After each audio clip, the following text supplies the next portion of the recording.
When I arrived in the city to conduct a seminar on tough-minded management, a small group invited me to dinner to brief me on the audience I'd be speaking to the next day. The clear leader of the group was Big Ed, a large, broad-shouldered man with a deep rumbling voice. During dinner, he told me he worked as a troubleshooter for a major international company. His job was to step into various divisions and terminate the executives in charge. "Joe," he said, "I'm really looking forward to tomorrow. These guys need to hear from someone tough like you. Then they'll see that my way is the right way." He gave a grin and a wink.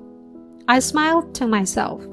I already knew that the next day would turn out differently than he expected. The following day, Ed sat silently through the entire seminar, showing no expression. When it ended, he left without a word. 3 years later, I returned to that same city to give another management seminar to nearly the same group. Big Ed was there again. Around 10 o'clock, he suddenly stood up and called out, "Joe, can I say something to these people?" I grinned and replied, "Of course.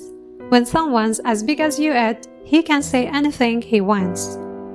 Ed continued, "All of you here know me. And some of you know what's happened to me since the last time Joe was here. I'd like to share it with anyone. Joe, I think you'll understand by the time I'm done. When you said that to be truly tough-minded, we had to be willing to tell people closest to us that we love them, I thought that was sentimental nonsense. I couldn't see what love had to do with toughness. You said toughness was like leather, flexible, resilient, and strong, while hardness was like granite, rigid and brittle. Still, I didn't see the connection.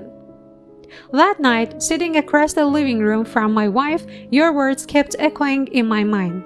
I wondered what kind of courage it really took to tell my wife I loved her.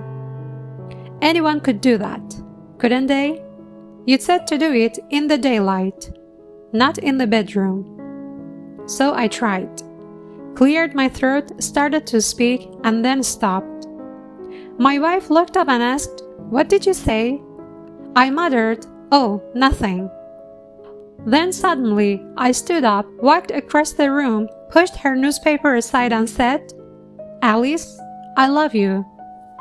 She looked surprised for a moment.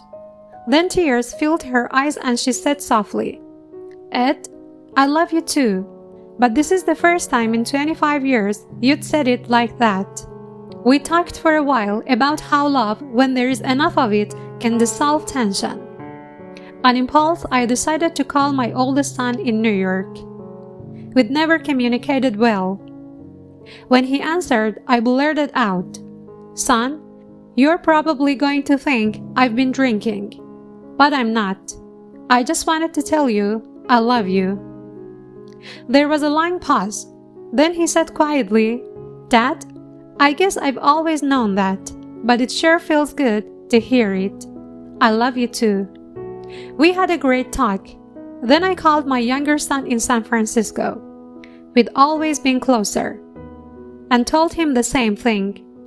That call turned into one of the best conversations we'd ever had. That night, lying in bed, I realized that all the practical management lessons you taught us that day took on new meaning. I could actually apply them better if I practiced what you called tough-minded love. I started reading books about it. And sure enough, I discovered that many great leaders had written about the same thing. I began to see how powerful and practical love could be, both at home and at work. As some of you know, I completely changed how I deal with people. I started listening, really listening. I focused on discovering people's strengths instead of fixating on their weakness.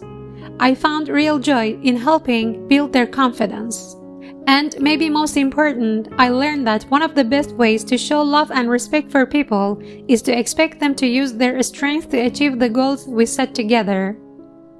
Joe, this is my way of saying thank you. And by the way, talk about results, I'm now the executive vice president of the company. and they call me a pivotal leader. Okay guys, now listen to this man.